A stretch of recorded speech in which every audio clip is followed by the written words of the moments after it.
Nah, saya diberitahu bahwa Bapak Ibu sekalian merupakan perwakilan dari Dinas Kesehatan Provinsi, Kabupaten Kota, dan ada beberapa dari perwakilan Puskesmas. Apakah ada, Bapak Ibu sekalian? Halo? Halo? Iya, Bu.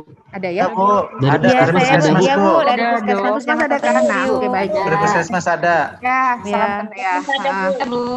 Baik, terima Kenal, kasih. Bu. Nah, ya, jadi sebetulnya materi yang nanti akan saya sampaikan walaupun singkat, ini sebetulnya nanti mudah-mudahan bisa Bapak Ibu sebarkan kepada para teman-teman tracer di lapangan.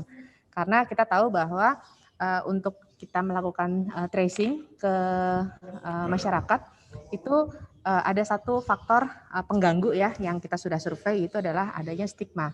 Dan kita pengen sebetulnya teman-teman tracer itu bisa mengajak masyarakat atau bisa berkomunikasi dengan para masyarakat untuk bisa Sinyalnya jelek. Halo. Ya. Hai, halo Bu Ajeng. Yeay. Halo, ya. Ya, Hadir, Dok. Oke, baik. Kita sudah mulai nih. Jadi Bu Ajeng dari Satgas Tracing juga, beliau sarjana kesehatan dokter dari sarjana kesehatan masyarakat. Halo.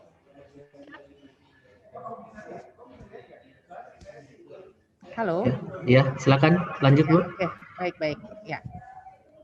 Oke, saya mulai ya. Jadi harapannya nanti materi yang akan kita sampaikan, saya dan Bu Ajeng sampaikan ini bisa Bapak Ibu pakai atau sharing kepada teman-teman tracer supaya nanti mereka bisa berharap bisa mengajak masyarakat untuk bisa menanggulangi stigma bersama-sama. Oke, baik, saya akan mulai. Apakah slide-nya sudah kelihatan Bapak Ibu sekalian? Kelihatan, Bu. Sudah kelihatan ya? Kelihatan, Oke, Bu. baik. Ya. Terima kasih. Oke, Bu Ajeng sudah hadir ya. Jadi saya dulu yang akan memberikan topik tentang manajemen stigma, nanti Bu Ajeng tentang promosi perubahan perilaku. Jadi outline presentasi seperti ini, ada dua bagian. Yang bagian pertama saya akan sampaikan, bagian kedua adalah Ibu Ajeng. Oke, baik. Jadi kita tahu bahwa setiap individu di dunia ini termasuk di Indonesia dan Indonesia sendiri punya namanya Undang-Undang Kesehatan nomor 36 tahun 2009 itu ada definisi sehat, yaitu definisi sehat itu adalah keadaan sejahtera badan, jiwa, sosial yang memungkinkan setiap orang hidup produktif secara sosial dan ekonomis yang dibutuhkan individu, keluarga, kelompok, dan masyarakat. Nah, ini semua yang kita butuhkan untuk setiap individu di Indonesia. Nah, sehingga kita bisa tahu yang namanya sehat itu bukan hanya fisik tapi juga jiwa dan sosial, sehingga kita bisa hidup produktif ya, sehingga kita bisa tahu kenapa COVID ini sangat berdampak pada kesehatan ya, karena ini semuanya ya. Jadi badan, jiwa, sosial kita semuanya terdampak. Nah, terus COVID itu merupakan penyakit yang baru, sehingga kita juga masih meraba-raba informasi yang ada. Yang dampaknya itu mengakibatkan banyak persepsi di lapangan.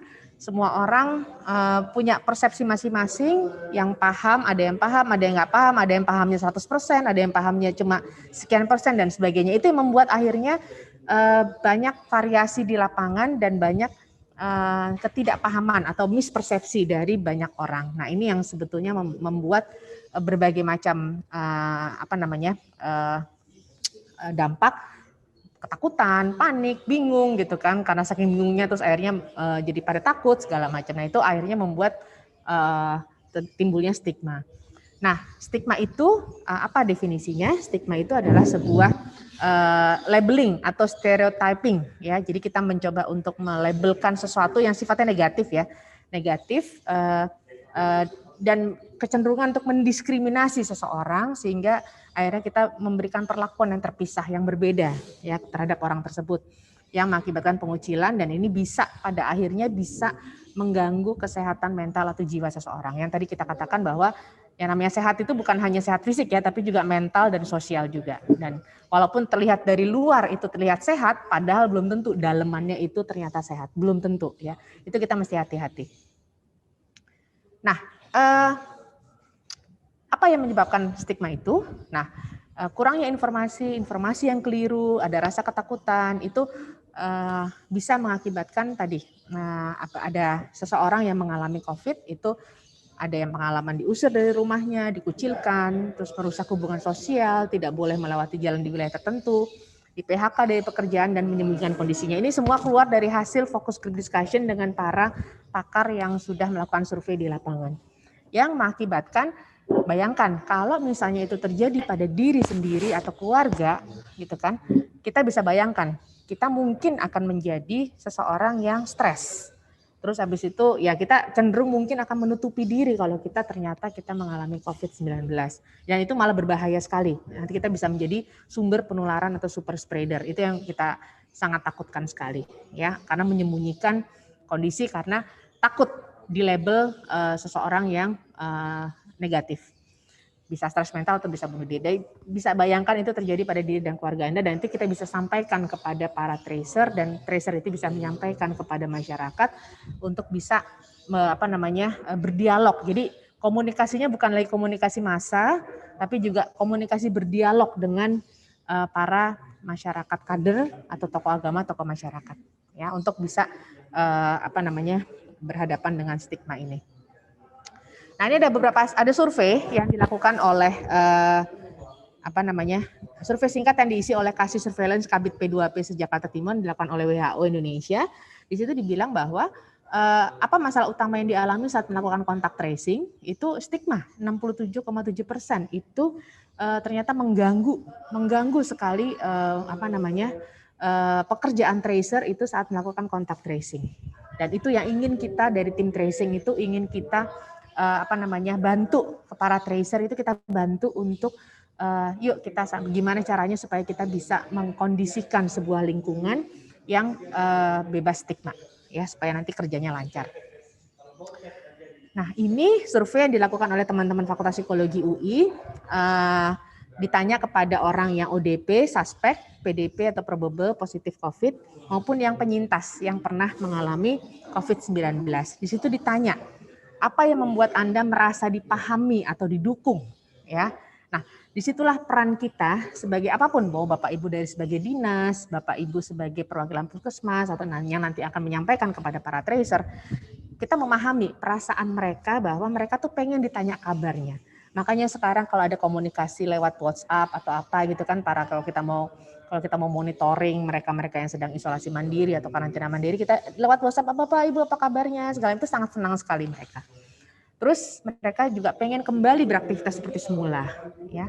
Yang mungkin sempat ditolak oleh orang luar, dikasih hadiah atau barang pemberian, itu senang sekali, apresiasi, diberikan kesempatan menyampaikan perasaan. Jadi pada saat kita tim puskesmas kan pasti sudah ada sistem monitoring ya lewat WhatsApp, nanyain kabar gitu kan, monitoring gejala segalanya, itu bisa sambil nggak hanya kita langsung to the point nanyain gejala, tapi kita bisa nanya, Bapak Ibu apa kabarnya segala. Dan saya yakin Bapak Ibu sudah melakukan hal itu, dan itu sangat sudah sesuai dengan jalur yang sudah kita harapkan. Lalu cerita-cerita, kita bisa mereka mengharapkan ada cerita-cerita dari para survivor, dari para penyintas COVID, ya, mungkin nanti kalau Bapak Ibu dari puskesmas atau dari dinas dan saya yakin pasti Bapak Ibu punya seperti kayak populasi atau komunitas penyintas COVID. Nah, itu bisa juga dikumpulkan atau mungkin divideokan, minta mereka untuk menceritakan